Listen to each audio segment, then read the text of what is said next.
Welcome to our ஆன்மீக களஞ்சியம் channel. இன்றைக்கி நம்ம மகாபிரிவ மகிமையில் உங்கள் அப்பாவுக்கு ஸ்ரீமுகம் கொடுத்திருக்கேனே, உனக்கு தெரியுமா என்று பெரியவா கேட்டதை தெரிந்து கொள்ளலாம். ஞாபக சக்தி என்பதற்கு அப்பாற்பட்டு காஞ்சி பெரியவா தன் சக்தியை வெளிப்படுத்தி காட்டிய சம்பவங்கள் பல பக்தர்களின் அனுபவமாக அமைகின்றன. கோதாவரி மாவட்டத்தில் ஸ்ரீபி பத்ரி கிருஷ்ணமூர்த்தி சாஸ்திரிகள் என்னும் பண்டிதரின் மகனாய் 3 வயது பாலகனாக இவர் 1938 வருஷம் பெரியவாளை தரிசிக்கும் பாக்கியம் பெற்றார்.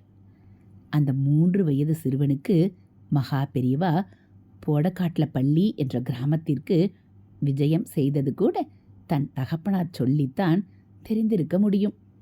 அச்சிறு வயதில் இவருக்கு பெரியவா தரிசனமும் அத்தனை மனதில் பதிந்து நினைவு கூறும் வகையில் அமையவில்லை. 3 நாட்கள் பெரியவா அவர்கள் இல்லத்தில் தங்கியிருந்தார். பின் 45 ஆண்டுகள் ஓடிவிட்டன. இப்போது இவர் 48 வயது கடந்த முதியவர். இவர் சென்னையில் இருந்தபோது இவருடைய பால்ய சிநேகிதரான வேத பண்டிதர் ஒருவர் காஞ்சிபுரம் போகிற வழியில் இவருடைய வீட்டிற்கு வந்தார். இவரை பெரியவாளை தரிசிக்க வர முடியுமா என்று அழைத்தார். இவரும் உடனே ஒப்புக்கொண்டார். அவர் பெண்ணுக்கு திருமணம் நிச்சயிக்கப்பட்டிருந்ததால் கல்யாண பத்திரிகையோடு பெரியவாளின் ஆசீர்வாதம் வாங்க சந்தர்ப்பம் கிடைத்த மகிழ்ச்சியோடு கிளம்பினார். 45 வருடங்களாக தான் இழந்துவிட்ட பெரியவா தரிசன பாக்கியம் இப்போது கிட்டும்படியாகியதில் அவருக்கு ஆனந்தம். காஞ்சி சென்றபோது மாலை 4 மணி. சுமார் 100 பக்தர்கள் காத்திருக்க இவர் ஒரு ஓரமாக நின்று கொண்டிருந்தார். ஒரு மூங்கில் தடுப்பிற்கு உள்ளே பெரியவா அமர்ந்து தரிசனம் கொடுக்க ஏற்பாடு செய்யப்பட்டிருந்தது. மகா பெரியவா வந்து அமர்ந்தவுடன் அவருடைய திருப்பார்வை பக்தர்களை எல்லாம் சுற்றியது. அப்போது இவரை குறிப்பிட்டு மூங்கில் தடுப்பிற்கு உள்ளே வருமாறு மகான் கூறுவது போலிருந்தது.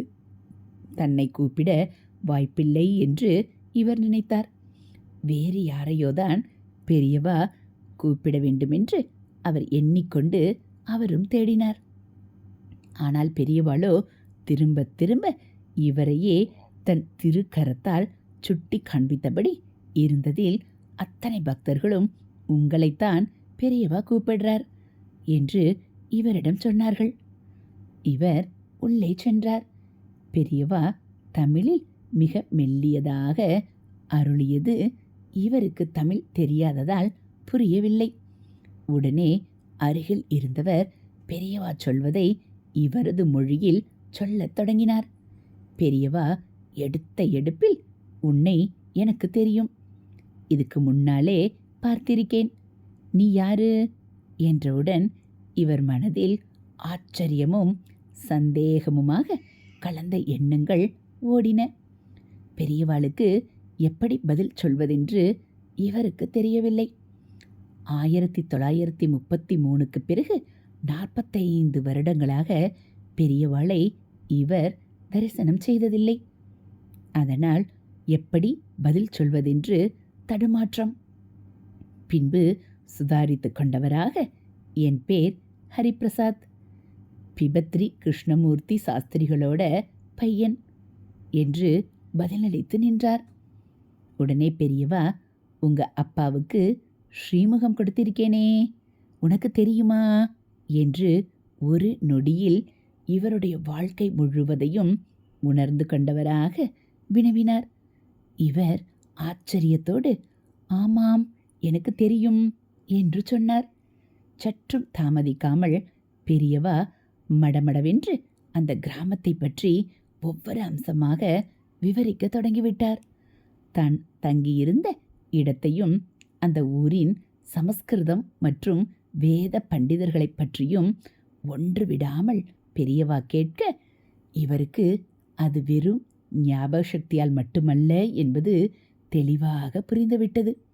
சுமார் 45 நிமிடங்களாக 45 வருடத்திற்கு முன்பு தன் புனித யாத்திரையில் திருப்பாதங்கள் பட்ட பல்லாயிரக்கணக்கான சிறு கிராமங்களில் ஒன்றான போடாகட்லப்பள்ளியை பற்றியும் அங்கே வசித்தவர்களின் பெயர் முதற்கொண்டு ஒவ்வொரு விபரத்தையும் இத்தனை விரிவாக மகான் கேட்க சாட்சாத் ஈஸ்வரரே இவர் என்பது பக்தருக்கு தெளிவாகிவிட்டது. 1938 இந்த பக்தரின் தந்தையான கிருஷ்ணமூர்த்தி சாஸ்திரிகளின் அனுபவமும் இப்போது அவர் சிந்தனைக்கு வந்தது. பெரியவா அந்த கிராமத்தில் எழுந்தருளிய போது மகானுக்கு உண்டான சௌகரியங்களை கிருஷ்ணமூர்த்தி சாஸ்திரிகள்தான் கவனித்து கொண்டார். ஒரு நாள் மதியம் பெரியவா தரிசனத்திற்காக இவர் ஏற்பாடுகள் செய்திருந்தார். ஊர் மக்கள் எல்லோரும் பெரியவாளின் வருகையை எதிர்நோக்கி காத்திருந்தனர். ஒரு பெரிய மண்டபத்தில் பெரியவா தரிசனம் கொடுத்து கொண்டிருக்க சுமார் 100 பேர்கள் தரிசிக்க ஏதுவான அந்த மண்டபம் நிறைந்து வழிந்தது. ஏனோ தெரியவில்லை, பெரியவா சடாலென்று எழுந்து கொண்டார். விடுவிடுவென பக்கத்தில் இருந்த தன் அறைக்குள் சென்று விட்டார். சாஸ்திரிகளுக்கு கவலையாகிவிட்டது. தான் ஏதாவது தவறு செய்து விட்டோமோ, அது பெரியவாளை பாதிப்பது போல் ஆகிவிட்டதோ என்று பலவாறு எண்ணங்களை கொண்டு தவித்தார்.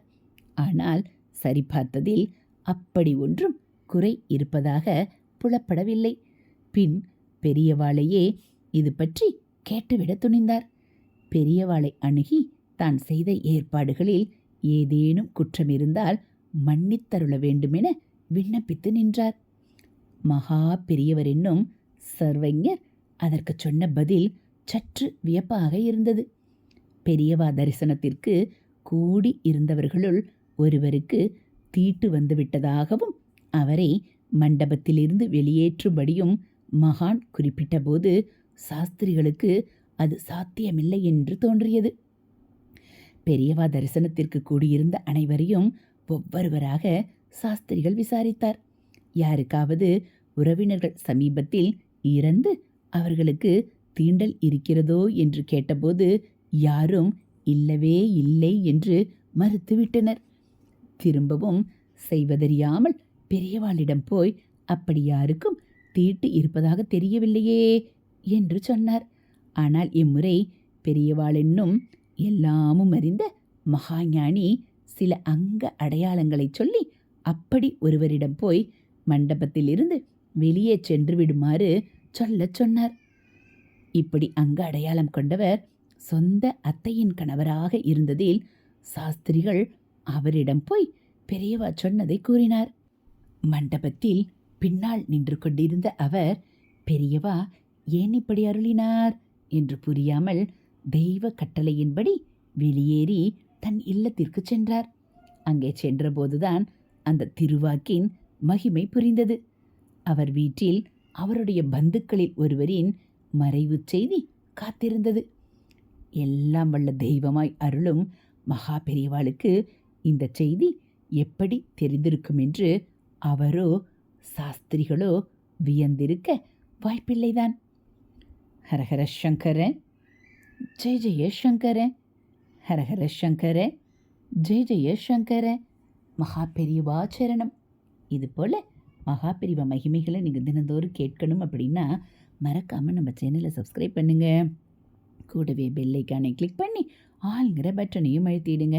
நம்ம சேனலில் வரக்கூடிய தெய்வத்தின் குரல் பகுதிகள், மகாபெரிவா மகிமை, மகாபெரிவா அருள்வாக்கு, ஆன்மீக கதைகள், ஸ்லோகங்கள், ஆலய உலா எல்லாம் உங்களுக்கு பிடிச்சிருந்தா ஒரு லைக்கும் கமெண்ட்டும் கொடுத்து உங்களுக்கு தெரிஞ்சவங்களுக்கும் ஷேர் பண்ணுங்க. ஹரஹர சங்கர, ஜெய ஜெய சங்கர, ஹரஹர சங்கர, ஜெய ஜெய சங்கர, காஞ்சி சங்கர, காமக்கோடி சங்கர, காமாட்சி சங்கர, காமதேனு சங்கர, ஹரஹர சங்கர, ஜெய ஜெய சங்கர. மகா பெரியவா சரணம்.